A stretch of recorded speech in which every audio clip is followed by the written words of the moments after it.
168 역사서 갈게요. 고구려 이문집, 친집, 영양왕 600년, 7세기에 가장 늦어요. 시기를 물어볼 수가 있어요. 가장 늦어요. 7세기예요. 백제, 고흥의 서기 건축왕의 4세기예요. 신라, 진왕 때 거칠비 국사 6세기예요. 4, 6, 7 선후관계 물어볼 수 있고, 그 다음에 사람 이름과 나라를 바꿔서 얘기할 수 있어요. 선택지 장난칠 수 있어요. 계속 반복해서 보시면 돼요. 또 가끔 모의고사 풀다 보면 나오기도 해요. 그때 또 한번 풀어서 틀리기도 하고 맞춰보기도 하시면 돼요. 어려운 거 없어요. 기술학, 천문 보죠. 고구려 고운벽화에 별자리가 보이더라. 일종의 이거 뭐냐면 고구려인들이 천하관이라고 불러요. 천하관.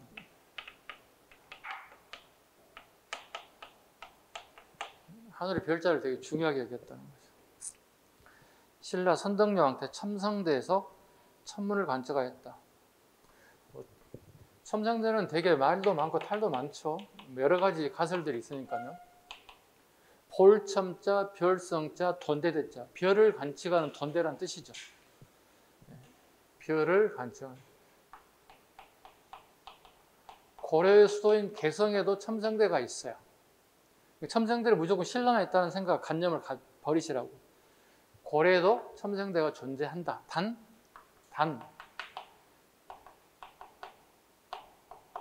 모양, 형태는 다르다. 우리가 알고 있는 그 첨성대와 모습은 다르다. 형태가 다르다. 목판인쇄술. 현존하는 최고 목판이 무구정강 대다란이 경이 불국사 석가탑의 줄거. 이거 기출을 한번. 불국사에 가면 석가탑이 이렇게 있죠. 이렇게. 그 다음에 다보탑이 이렇게 되게 화려하게 이렇게 있죠. 이렇게 기본으로 돼 있죠. 불국사의 2층 계단 위에 올라가면, 높은 위에 올라가면 석가탑과 다보탑이 이렇게 있다고. 근데 지금 만들었던 무구정강 대다란역이 불국사 석가탑에서 보이더라. 석가탑에서 다란역이 보이더라. 석가탑은 이 탑이 되게 심플해요. 심플해요. 다보탑은 좀 복잡해요. 좀 복잡한 탑 중에 하나예요. 그런데 선생님 탑을 하나만 만들면 되지 왜 두 개를 만들었을까요? 궁금하지 않아? 이게 이제 문화사 공부할 때 하는 내용이에요. 공부 되게 못하는 사람들 막 애워. 통일이 되고 난 신라 시기에는 꼭 기억하셔야 돼. 통일 이후의 탑은 쌍탑이에요. 서로 마주보고 있는 거야. 이 의미는 꿈과 현실이 하나가 됐다는 뜻이에요. 꿈은 뭐야? 삼한의 통일이야. 신라가 삼국을 통일하고 싶다고. 근데 꿈이 이루어졌다고. 그러니까 뭐야? 꿈은 삼한 통일이고 현실은 이게 하나가 됐다. 그래서 통일 이후에 절이든 어디든 간에서 쌍탑을 만들어낸다는 뜻이에요. 꿈과 현실이 하나가 되었다. 이런 뜻을 가지고 있어요. 이걸 알게 되면 어떻게 앞으로 탑을 볼 때 경주해가지고 되게 탑을 볼 때 의미가 이제 내 머리에 들어오기 시작한 거지. 왜? 배운 만큼 아는 만큼 보이잖아. 문화라는 게, 역사라고 하는 게. 내가 알지 못하면 못해. 사진만 덜렁 찍고 밥만 먹고 온다고 맛집 가고. 그 의미가 있을 수 있지. 없는 것보다 낫지. 그러나 좀 더 배운 사람으로서 저 의미를 내가 알게 됐다는 거 되게 중요하다. 또 같이 갔던 지인들, 주변 애들에게 야 이게 쌍탑이 이런 의미를 가지고 있는데 수업 시간에 배웠거든 선생님한테. 오, 친구들이 오 이렇게 할 거 아니야. 오 유식한데 이렇게 하겠지. 대우를 해달라는, 알아달라는 그런 의미는 아니지만 좋잖아요. 서로 정보를 교환하면 좋은 공부가 되는 거니까 이게 좋은 거예요. 그래서 선생님 같은 경우는 하물며 종로 쪽에 가더라도 골동품 가게도 되게 많고 건축물도 되게 많잖아요. 그래서 선생님 대학원 연구에 문화사 보니까 지인들이 가서 저거 선생님 뭐예요? 막 물어봐. 선생님 지인들이 가갖고 저건 이런 의미를 가지고 있고 저 처마의 길은 이렇게 나와 있고 햇빛의 노출이 이런 남쪽이고 북쪽이 집에 따라 처마가 올라가기도 하고 내려가기도 하거든요. 그걸 다 설명할 때마다 사람들이 좋아하죠. 예, 몰랐던 걸 궁금했던 걸 풀어주니까. 따라오세요. 주말에 올라오면 제가 해설해 주겠습니다. 이렇게 얘기하잖아. 한 명도 안 와. 한 명도 안 와. 국립중앙박물관 놀러 오세요. 선생님 밥 사줄게. 점심. 한 명도 안 와요. 선생님 전화번호 다 공개했음에도 불구하고 한 명도 안 옵니다. 다행이다 생각하고 있습니다. 바꿔봤겠다 생각하고 있습니다. 네. 농담이에요. 사카타, 다보타, 불국사 전부 다 수학의 기술이 나타나고 있다. 금속 기술 쭉쭉쭉쭉쭉쭉쭉 백제, 칠지도 몇 줄? 근초광대. 일본의 하사품이죠. 금동대양도 마찬가지. 백제 고급 기술이 보이고 있죠. 그 다음에 통신라, 상원사 및 성덕대양, 신종. 절에 세우는 종들이죠. 상원사는 성덕왕 때 적어야 돼. 상원사는 성덕왕 때 만든 절이에요.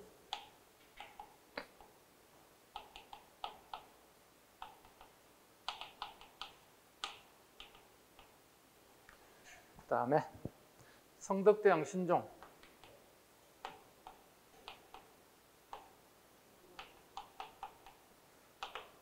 이 왕을 기리기 위해서 만든 게 성덕대왕 신종이에요.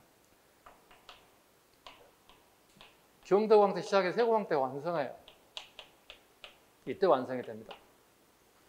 성덕대왕 신종은 다른 말로 이렇게 됐어요. 타종할 때 어린아이 울음소리가 들린다 해서 에밀레 종이라고도 불러요.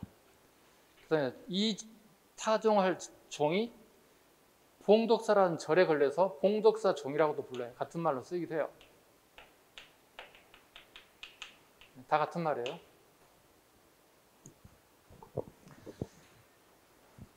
국악 갑니다. 했던 내용이 약간 반복될 수 있습니다. 국악 보겠습니다. 설립시기, 신문왕시기.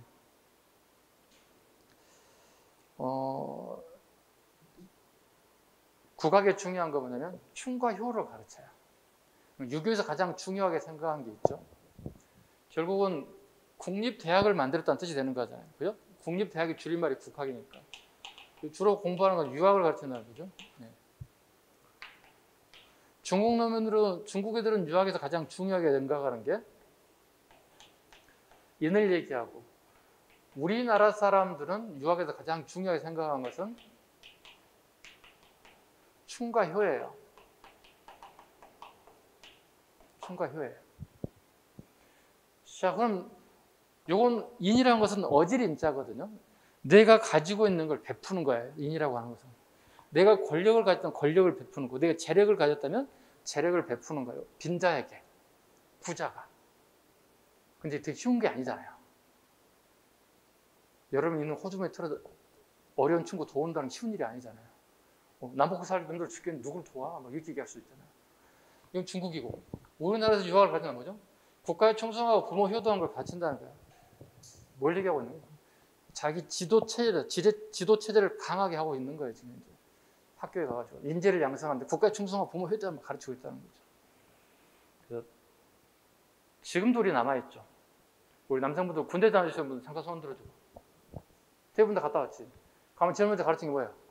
인사할 때 충성 가르치지. 훈련사 가면 난 국가에 충성하고 싶지 않은데 갑자기 충성하라고 가르친다고 이렇게. 아무 생각 없이 그냥 충성이야. 계속 나는. 제대할 때도 계속 충성이야. 나는 충성스럽지 않은 사람들이 자꾸 충성을 강요하지? 이렇게 얘기할 수 있다는 거지. 이게 전부 다 뭔가? 유교다고. 이어서 갑니다. 성덕왕 때 공자상이 안치되게 됐다. 자, 우리가 문무왕식의 나당 전쟁을 해요. 그리고 우리가 격파시키고 대동강 이남의 땅을 신라가 차지해요. 그리고 당과의 관계가 완전히 끊어져요. 그럼 결국 당과의 관계가 끊어진 선진문물을 또는 수출 수입을 하는 게 일단 통로가 막혔어요. 그럼 되게 불편하지. 그럼 요즘 지금 북한 같은 나라가 돼버린 거야, 우리나라가. 왜? 문화를 받아들일 데가 없는 거야. 왜? 중국을 통해서만 받아들일 수밖에 없다, 우리. 지정학적 이치가. 그래서 일본한테 우리가 받을 거면 우리가 일본에 전파해주는 사람인데. 60년 만에 다시 성덕왕 때 공자하상이 안치되면서, 공자하상이 안치됐다는 얘기 옆에 적어야 돼. 국교가 재개됐다는 말을 적어야 돼. 국교가 재개되었다. 경덕왕 때 국왕이 태약감으로 개칭되었다. 경덕왕 때 태약감으로 개칭됐다는 얘기, 경덕왕이 왕권이 약하다는 얘기, 강하다는 얘기야. 약하기 때문에 어떻게 하겠다는 얘기야? 강하게 만들겠다는 뜻이지. 누구를 담고 싶다고? 중국의 한무제를 담고 싶다고. 설립 목적 전지학 학력과 유교 장려책이다.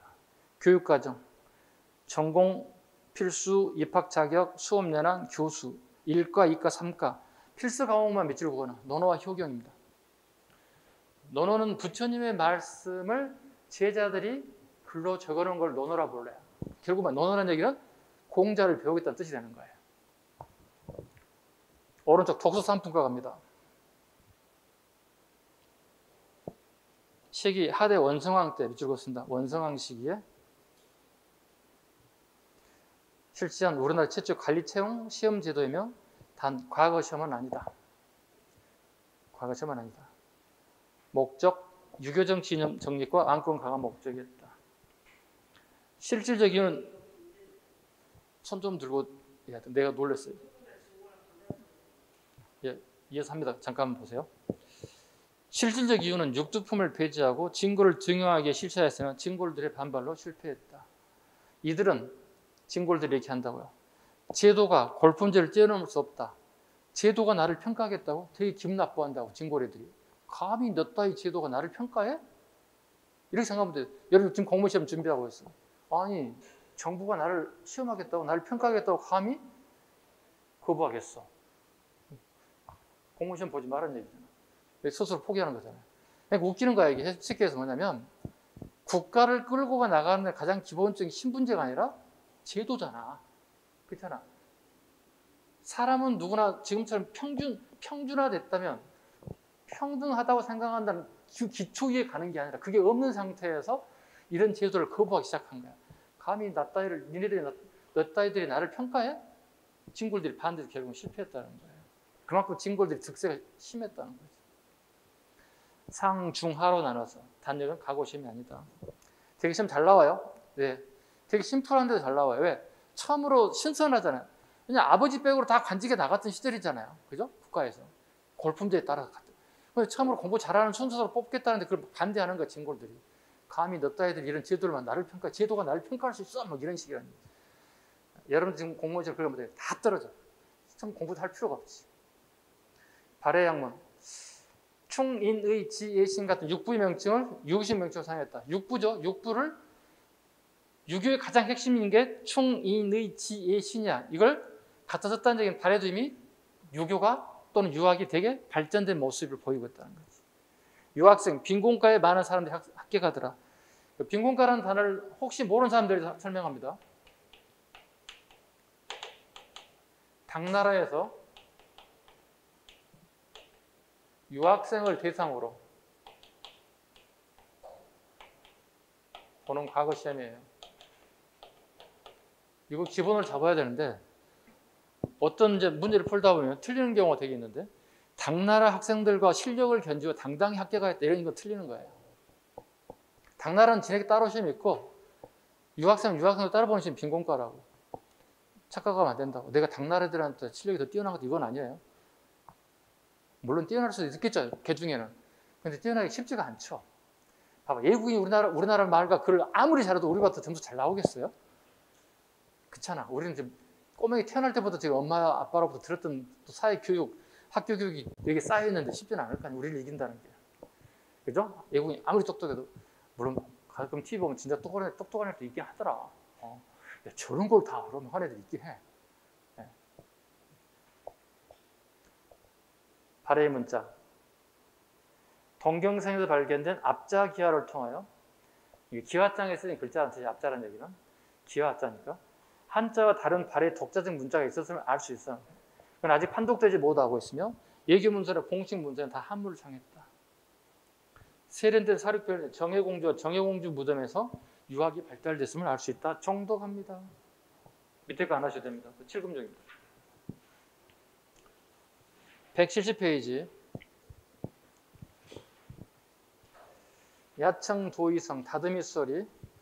이게 선생님이 봤을 때 지금 5년 전부터 공무원 시험에 나올 때가 됐습니다. 안 나오고 있습니다. 이렇게 얘기했던 것도 다 나오더라고. 결국은 다 나오더라고. 어려운 거 없어요.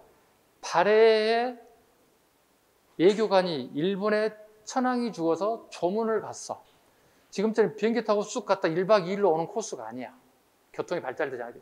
배를 타고 일본까지 가려면 되게 오랜 기간 또 오랜 기간 있다가 또 와야 돼. 그럼 되게 피곤하지. 몇 달 걸리는 거예요. 그 일본에 가서 이제 고향 생각이 나는 내용을 글로 옮겼어요. 여기에. 그러면 이 시를 쓴 저자 양태사라는 사람이 발해의 저거나 무신이자 예교관이에요. 저거나 양태사 밑에다가 발해의 예교관이자 무관이에요. 발해의 예교관이자 무관이에요. 그리고 일본 천황에 조문 갔어요. 조문 가서 다듬이 소리를 듣고 고향 생각이 빠져드는 내용이에요. 그럼 내용이 뭐겠어요? 이 시에 해당되는 나라에 관련 설명 옳은 거 옳지 않는 거 물어본단 말이에요. 시험에서. 되게 심플하게 나올 거 첫 시험은 나온다면 아직 안 나왔으니까 그렇다면 내용은 발해의 내용을 선택지를 고르면 되는 거예요. 거기 양태사였네, 예교관이었네, 누가 죽어서가 이런 거 안 물어본다고. 그럼 최소한도 다듬이 소리 내용을 우리가 숙지하고 있어야 돼요. 일단 발해와 관련. 자, 같이 읽어볼게요. 여러분이 지금 이제 일본 유학 가서 생각해봐. 그런데 무슨 뭔 하나의 어떤 작동이 돼서 내가 고향 생각나는 걸 적었다고. 봐봐. 설이 하늘달 밝은데 은하수는 빛납니다. 이국 땅, 일본에 머물고 일본에 머무는 나그네, 기양, 고향 돌아갈 생각 깊어집니다. 긴긴 밤 홀로 앉아 시름 이기지 못하는데 호련히 들리는 이웃 안악의 다듬이 소리. 여러분이 다듬이 모르는 사람 되게 많을 거예요. 혹시 아세요? TV 매체를 통해 봤어요? 우리가 빨래하고 난 다음에 탈수하는 거예요. 돌에다 놓고 막 때리는 거예요. 방망이로 때리는 거 탈수하게끔 만드는 거예요. 지금이야 우리 이거 안 하잖아요. 보기 어렵잖아요. 박물관에 가야겠죠. 세탁기 탈수 기능이 있잖아요. 이거 몇 번 누르면 다 끝나는 거잖아요. 그거예요. 자, 바람결 따라서 끊일 듯 이어지며 별들이 기울도록 잠시도 멎지 않네. 고국을 떠나로 저 소리를 못 들었는데 먼 이역 땅에서 그 소리를 다시 듣네. 이 얘기는 다르게 하면 발해인들과 우리나라 사람 상당수 일본에 살고 있는 사람들이 있다는 의미를 가지고 있어요. 아무도 없는데 이걸 우리 문화가 들릴 수가 없는 거잖아요. 그대 든 방망이는 무거운가 가벼운가? 푸른 다듬이들 고른가 거칠은가? 약한 체질 온통 구슬땀에 젖으니 옷 같은 두 팔 힘도 붙여 지쳤으리. 되게 오래 두들기면 힘 빠졌을 거라는 생각을 하고 있는 거죠. 내용은 되게 심플합니다. 다듬이 옷 탈수하는 내용 나와 있습니다. 발해인지 내가 인지하면 돼요. 예술 갑니다. 예술 가보겠습니다. 좀 지워봅시다.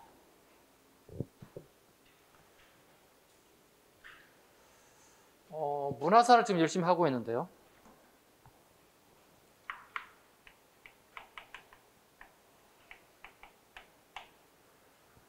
어렵지 않은데 점수가 자주 까먹는 부분이기도 해요. 문화사 파트가. 그 수험생들 대부분이 어느 정도 성적 일정 수준 한국사 실력이 올라가는 계속 문화사 파트가 틀려요. 그 이유는 내가 애우려고 하는 습성이 남아있어요. 애우려고 하는 습성이 남아있어. 선생님도 전공한 나도 애우지 않는데 여러분 왜 애우려고 하는지 모르겠어요. 그게 여러분과 저희 차이점이에요. 그래서 선생님이 설명하면 그걸 내가 이해하려고 하세요. 제발. 네? 이해하려고 생각하라고. 중고등학교 때 그 습성이 남아있어. 나 이거 다 외워버릴 거야. 어떻게 외워? 노분기도 아니고 천재도 아닌데. 첫 번째 갑니다. 보분 갑니다. 무덤들 한번 보겠습니다. 고구려 초비고 무덤. 무덤의 주인의 생활을 표현합니다. 돌무지 무덤, 한자로 적석총. 쌓을 적자, 돌석자, 돌을 쌓는 무덤이라는 뜻이에요. 총이랑 무덤 총자니까. 그 대표적인 게 장군총과 태양릉이 있다. 제일 밑에 그림 봐봐. 이게 장군총이야. 아, 이거 선생님 이거 중국에 사온 게 있는데 장군총 이게 모델이 있거든요. 우리 냉장고에 가끔 병따개로 쓰는 용도 있죠. 붙이는 경우 있죠. 중국에서는 관광 상품으로 이걸 똑같이 만들어서 뒤에 병따개를 만들어서 냉장고에 지금 우리 집에 붙어 있거든요. 이렇게 사각형으로 이렇게 딱 있어요. 이거 내가 안 잊어먹으면 다음 시간에 가져올게. 보여줄게 여러분들한테. 선생님 냉장고에 붙어 있거든요. 저는 매일 봐요. 물 꺼내 먹을 때 열 때마다 계속 보는 것 중에 하나인데 오늘 수업일 줄 알았으면 이거 가져올 걸 그랬다. 다음 시간에 가져와서 보여줄게요. 실물을 가져와서 보여줄게요. 되게 잘 만들었어요. 그래서 이런 게 우리나라에도 좀 잘 만들어졌으면 좋겠어요. 이렇게 관광지 갈 때마다 전국의 관광지 사람이 동일한 게 되게 많아요. 제일 기분 나쁜 게 그거예요. 서울에 관광지를 갔는데 저기 충청도에도 있고 경상도도 있고 전라도도 있고 제주도 꼭 같은 상품이 있어. 회사 꼭 같아. 만든 회사가. 이건 아니지. 그지? 그거 좀 안 했으면 쓰겠어요. 가장 대표적인 게 뭐냐면 수건이에요. 브랜드 꼭 같은 브랜드 도장만 따로 찍어가지고 파는 거야. 그런 거 사지 마, 수건 같은 거. 네, 특색 있는 거 사야 돼. 네, 특색 있는 거. 그 선생님 제주도 가가지고 특색 있는 거 뭘까? 지인들 선물. 이중섭 생가를 갔어요. 미술 그린. 이중섭 생가 옆에 상점이 있는데 뭘 사지? 비싸지 않고 저렴하고 선물할 만한 게 뭐 있을까 지인들에게? 기후베개 사왔어요. 기후베개 내용이 이중섭이 그렸던 그림을 조각으로 만들어서 기후베개를 만들었어요. 선물로 줬어요. 오, 이거 뭐예요? 오, 고맙습니다. 전혀 색다른 게 들어가 있으니까 그걸 제가 사다가 선물했어요. 이런 거 사라고. 혹시 관광지 가게 되면 꼭 같은 거 사지 마, 제발. 뭐가 특색 있을까? 내가 지인들에게 특색 있는 거 선물하려고 하면 되게 생각 좀 하고 사야 돼. 갖고 내 마음에 드나 막 사면 안 돼, 그거. 우리 지인 이런 사람이 있는데 이걸 뭘 좋아할까 하나 사보라고. 오케이? 갖고 뭐 인삼 사고 뭐 이런 거 하지 마. 우리 할머니가 좋아할 것 같아. 거기 토산품 막 사오고 막. 힘들어 가지고 오려면 양이 많아지면. 자, 갑니다. 장구종 봐요. 저 밑에. 이게 적석정에 돌을 쌓아서 만든 무덤이에요. 근데 좀 봐보세요. 중간에 까맣게 돼 있는 거 있지? 중간에 까맣지? 거기가 시신방이에요. 그동안의 생각을 완전히 바꿔야 돼. 우린 죽이면 어떻게? 죽으면 땅을 파가지고 여기에 묻히는 거잖아. 그리고 여기에 봉분을 쌓아가지고 무덤에다 표시해 주는 거잖아. 이거 무덤이니까 함부로 걷거나 해치지 마세요. 이런 의미를 가지고 있잖아. 근데 무덤을 여기에 만들었어. 그리고 윗부분은 좀 이상하지 않아? 이렇게 돼 있잖아. 돌로 막 쌓았잖아. 이렇게 이런 식으로. 여기 시신이에요. 그 다음에 거기에 빠져있지만 이렇게 지붕을 만들었어요. 통상 우리 무덤 앞에 차례상을 차리지, 조상들에게. 근데 여기다가 제사를 지내는 공간을 만들었어요. 우리 역사에 전혀 볼 수 없는 무덤 형태가 등장하는 거예요. 시험 문제 봐봐. 자, 여기 시신 넣고 또 못 넣을까? 이 사람이 생전에 썼던 물건들, 부장품을 막 넣었을 거 아니야. 그럼 부장품을 노리는 도굴꾼들이 있지. 그럼 이 무덤은 부장품을, 도구를 쉽게 할 수 있을까? 어려울까? 그렇지. 문 하나만 열면 되잖아. 땅은 어디에 있는지 모르잖아. 다 파야 되잖아. 10m 밑에 있는지 10m 옆으로 가는지 모르잖아. 하룻밤새 다 파기 어렵잖아. 바로 팔 때만 뻥뻥 나오는 게 아니잖아. 이건 부장품과 시신이 여기 있기 때문에 꼭 기억해야 돼. 이런 경우를 어떻게? 도굴이 쉽다, 어렵다? 쉽다. 그럼 여기 부장품 있을까, 없을까? 아무것도 없는 거야. 다 이미 끝났어. 누가 다 털어갔어. 자, 다시 갑니다. 옆에 태양릉. 같은 형태인데 무너져 버렸어. 이게 우리나라에서, 서울이나 인천에서, 부산에서 발견돼도 어땠을 것 같아? 벌써 복원했지. 우리 문화재인데. 근데 우리 거 아니라고 이 새끼들 봐봐. 중국놈의 새끼들. 봐, 이렇게 방치해놨어. 왜 이럴까? 여기 사람들이 걸어다니, 위에 산꼭대기 사진 보면 막 이렇게 걸어다녀. 이렇게 등산하지. 산인가봐 막 걸어다닌다. 여러분 생각해봐. 여러분 부모님이 돌아가셨어. 나는 할아버지 돌아가셨어. 누군가 무덤 밟고 다니면 어떡해? 되게 기분 나쁘지. 자기 가족들 무덤을 막 밟고 다니면 안 되는 거잖아. 충분히 밟고 다니고 있어. 이거 관리 못하면 우리한테 주든가. 그지? 받았으면 쓰겠어. 우리가 관리 끝내주게 하는 텐데. 공무원 뽑아서 탁 보낼 텐데. 두 번째 가면 니은 백제 석천동 고분 계단식 돌무지 무덤. 그 백제 석천동 고분은 여기에 나와 있지 않는데요. 거의 흡사하게 만들었어요. 그래서 이 고구려와 백제의 무덤이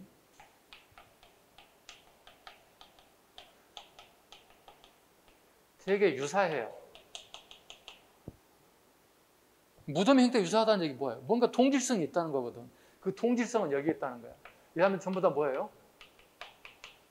부여족이에요. 얘들은 전부 다 우리 북방민족 출발점인 고조선인들이에요. 다. 북방 시베리아, 얘들은 전부 다 북방 시베리아 민족들이에요. 북방 시베리아 민족들은 거의 대부분이 돌을 엄청나게 많이 사용해서 무덤을 만드는 풍습이 남아있어요. 그게 고구려 백제 그대로 지배계층의 무덤에 등장한다는 거예요. 그래서 고구려의 백제의 무덤은 전부 다 우리 같은 민족의 뿌리를 보고 있다는 거예요. 아까 자주 얘기하는 뭐였어요? 창조적이 아니라 익숙함이에요. 내가 그동안 해왔던 우리 부모님이 조상도 해왔던 그대로 똑같이 물려받는다는 거예요. 물려받는다. 후기 갑니다. 점차 추상화되면서 사신도와 같은 상징적 그림으로 변화되기도 합니다. 벽화가. 벽화 보겠습니다. 당연히 여기는 벽화가 존재하지 않습니다. 이런 무덤에서. 훗날에 이제 벽화가 등장하게 되는데요.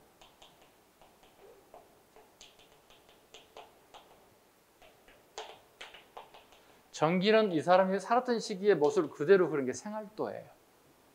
후기가 되면 추상화로 바뀌어요. 추상도들이 나타나요. 생활도라는 건 뭐냐면 자기 집 고기 푸죽간에 고기가 왕창 열려 있어요.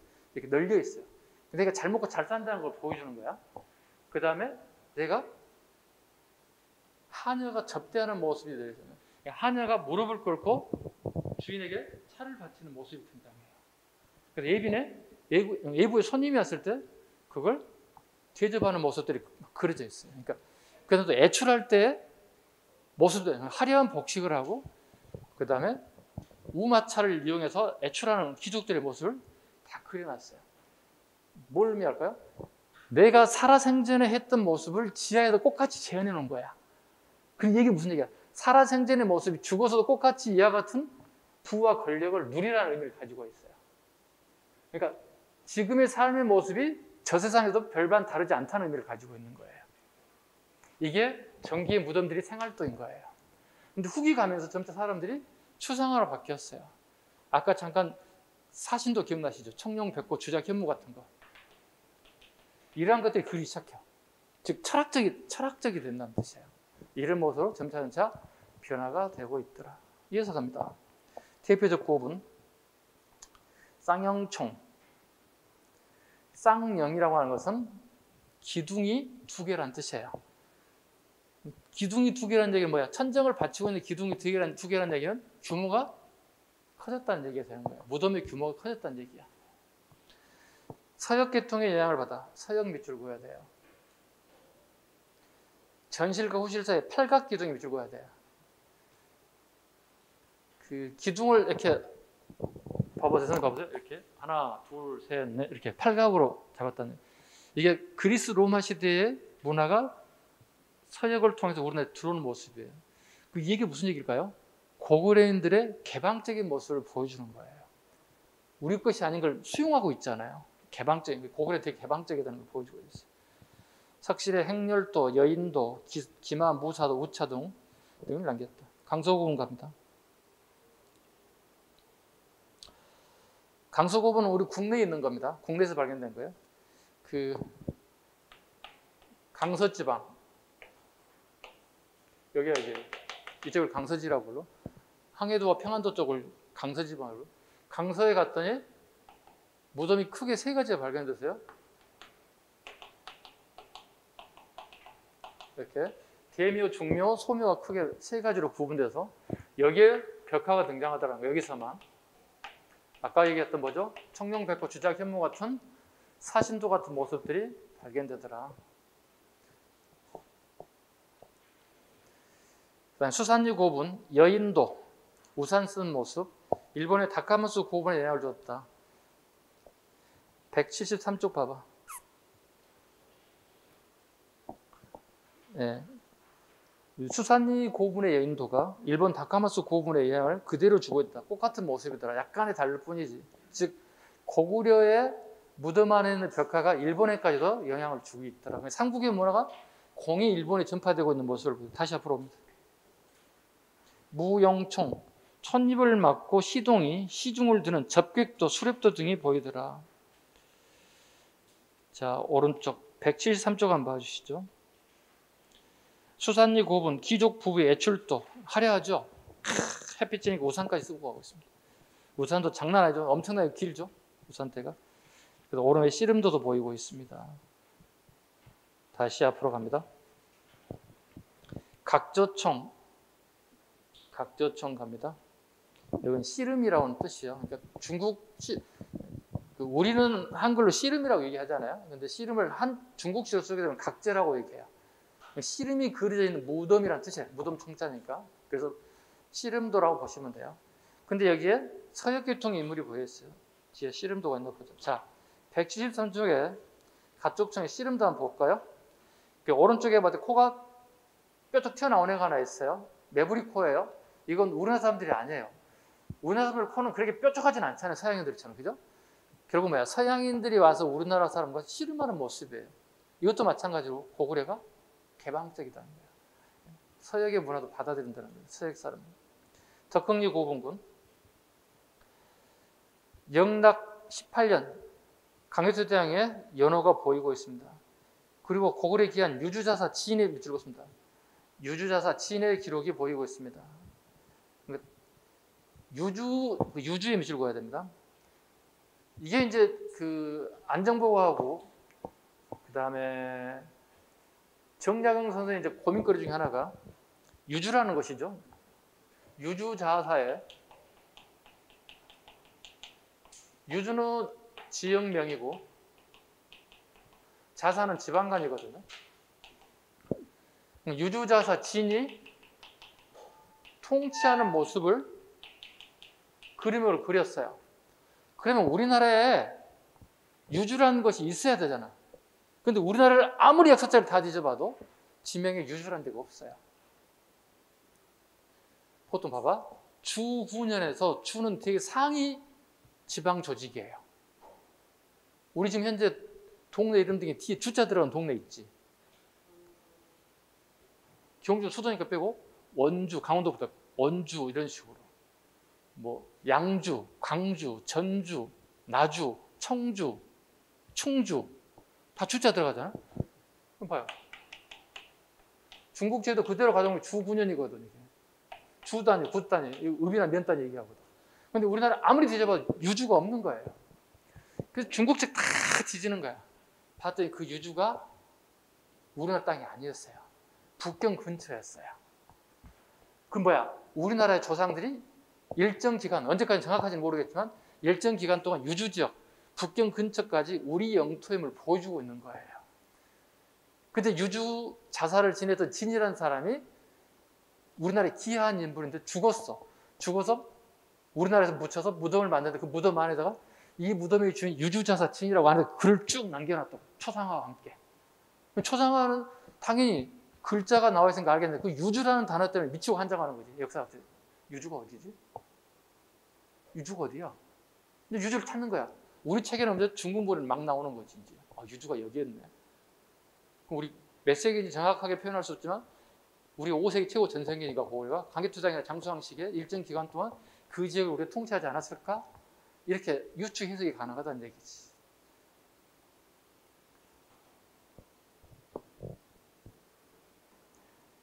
안학리 3호분.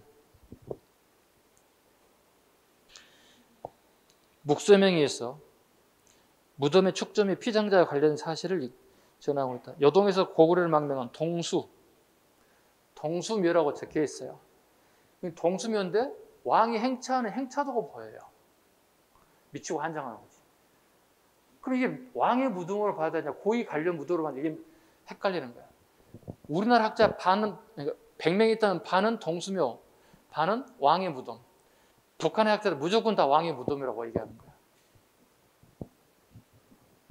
아니, 누가 본 사람이 없으니까 그 당시를 갖다가 그림 벽화하고 벽에다 써진 글씨만 보고 해석이 해야 되기 때문에 서로 상반된 견해가 나올 수밖에 없어요. 그래서 선생님도 이걸 발표를 했거든요. 학교 다닐 때. 선생님은 동수묘라지 않고 여기 나와 있는 그대로 고구려 왕이 아닐까, 고국 원왕이나 그 시기로 본다면 미천왕이 아닐까 정도로 이렇게 발표를 했던 기억이 있어요. 아직까지 변동된 건 없습니다. 약간의 미스터리가 남아있는 거예요. 페이지 넘겨보겠습니다. 자, 봐봐. 172쪽, 자, 그림 잠깐 짧게 설명하고 넘어갈게. 좌측에 쌍용총 봐. 기둥이 2개야. 근데 이 기둥이 뭐야? 팔각 기둥이야. 그러면 서역의 문화가 우리나라에 들어왔음을 갖다 보여주는 거야. 결국 우리 고구려 문화가 되게 개방적이라는 걸 보여주는 거지. 그 다음에 밑에 사신도 봐봐. 청룡, 백구, 주작, 현무. 그죠? 사신도 보이시고. 그 다음에 고구려인들의 무용총의 수렵도. 그 다음에 오른쪽에 무용총의 무용도 봐봐. 이렇게 여인들 봐봐, 선생님 봐봐, 이렇게 춤추고 있는 모습이 일종의 순간 스냅샷은 찍은 거야 이게. 근데 무용하신 분들에게 물어봤더니 이 동작이 나올 수가 없대요. 꺾인대요 이게. 불가능하대요. 움직이는 과정을 그림을 표현하다 보니까 이게 나왔을 거라는 얘기거든. 근데 이제 의복사를 전공하시는 선생님들 얘기 들어보면 이게 일명 그 당시 인도라는 나라의 유명한 땡땡이 줄무늬 패션이래요. 우리나라 복식이 아니랍니다. 그 얘기를 본다고 어떻게? 또 이것도 마찬가지로 고구려인들이 되게 개방적이었다는 거예요. 타국의 문화를 가감히 받아들여도 모습이 보인다는 거예요. 아까 오른쪽 수산류 고분과 다카무스 고분의 여인도 모습을 봤을 때 고구려의 문화가 일부러 전파된 모습이다. 밑에 수산류 고분의 귀족 부부의 해출도, 그 다음에 각조청, 덕흥리 3호분 고분 봐시죠. 네. 그 다음에 모주림 구조, 우리 천정의 마지막 부분을 마무리하는 공정을 모주림 구조라 불러요. 각을 줄여가면서 천정을 만드는 거예요. 지금처럼 이렇게 콘크리트를 타설해서 철근 콘크리트라면 간단히 해결될 수 있는 문제인데 그 시기엔 콘크리트라는 게 발견되기 전이기 때문에 조금씩 드레스찾기 공법을 통해서 각을 좁혀오는 거예요. 그리고 마무리를 하게 되는 거예요. 그럼 밑에서 보면 이렇게 뭐가 되겠지? 타원형이 되겠지. 그리고 여기다가 별자리를 막 그려놓는 거예요. 그래서 고구려의 별자리가 계속 우리나라에 조선시대까지 넘어오기 시작한 거죠. 네. 그 밑에 봐봐. 무덤의 구분 여러분 읽어야 돼. 능, 총, 묘. 구분해야 돼. 능, 왕이나 왕비 묘를 능이라 불러. 그리고 우리가 어떻게 조선 왕릉 한번 보러 갈까? 고양시에, 구리시에 이렇게 얘기하는 거야. 그 다음에 총, 능이 아닌 것 중 다른 고분과 확실히 구분할 수 있는 특징적 유물이 나온 고분을 총이라 불러. 총. 특징이 확실히 나타난 거였어. 묘, 왕족이 아닌 경우 지고와의 관계없이 묘라고 합니다. 우리 주변에 많이 보이는 그게 묘야. 또는 무덤이라고 얘기하는 거야. 고분 형태의 변천. 고구려 백제 신라, 통일신라, 발해. 우리 했던 내용 쭉 나와 있는데요. 꼭 보고 넘어갈 부분 몇 가지만 제가 짚고 가겠습니다. 다 할 수는 없으니까요. 백제 가볼게요. 백제의 웅진의 벽돌 무덤의 별표를 5개 합니다. 그 대표적인 게 무령왕릉입니다. 무령왕릉입니다. 무령왕릉은 벽화가 존재하지 않습니다. 대신에 특징, 중국 남조의 영향을 받습니다. 남조에서도 특히 양나라의 영향을, 양나라 좋아합니다. 남조에서도 양나라의 영향을 받습니다.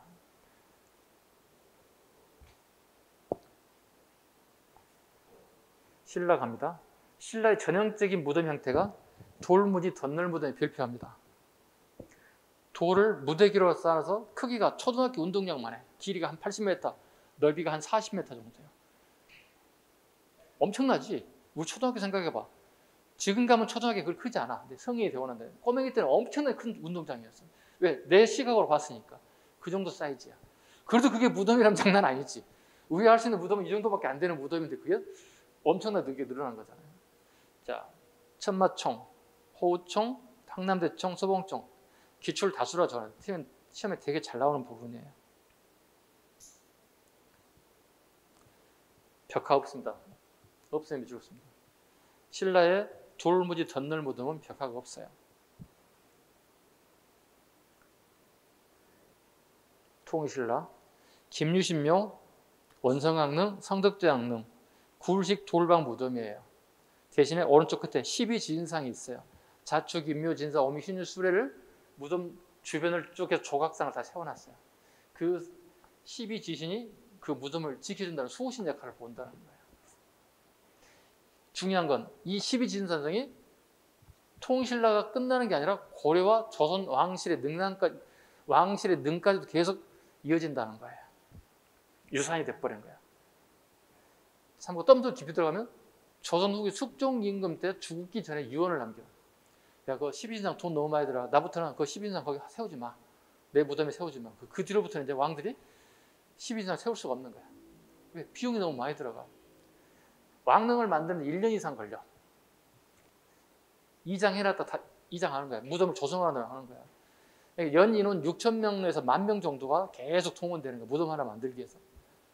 그게 왕릉이에요. 엄청난 인원이 동원되잖아요. 그럼 경제적 손실이 장난 아니잖아요. 이런 부분을 숙종 이후부터 조금 간소화시켜요. 간소화해도 어마어마한 규모야. 대신에 뭐만 그 석총, 사신도가 이런 거 하지 말란 얘기예요. 그 다음에 발에 정효공주 무덤이 되게 중요합니다. 별표 5개 갑니다. 벽돌 무덤입니다. 12인물도가 있습니다.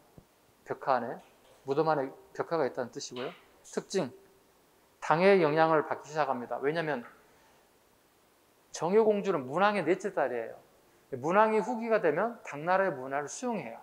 그래서 당의 문화가 무덤에까지 등장해요. 당의 영향을 받습니다. 어떻게 압니까? 당 안에, 그 안에 12명의 인물이 쫙 벽화로 그려져 있어요. 그런데 그 사람들 입은 옷이 우리 옷이 아니야. 누구 옷이란 뜻이야? 중국 당나라 애들이 입는 옷을 입고 있어. 그럼 뭐야? 그럼 영향을 받고 있다는 얘기가 되는 거겠지. 도교도 보이고요. 천정은 평행고임구조를 보여요. 평행고임구조라는 얘기는 벽돌을 사용하셔서, 그러니까 우리식의 양식과 당나라의 양식이 접합돼서 만들어진 걸 평행고임구조라고 불러요. 이거 3년 전 7급 기출이에요. 살짝 쳐. 3년 전 7급 기출에 정효공주 무덤 천정 어떻게 마무리했습니까? 평행고임구조라고 불러요. 됐죠? 문화가 되게 많죠. 그죠? 잠시 쉬어가겠습니다. 끊겠습니다. 네. 문화를 끝내고 싶은데. 네.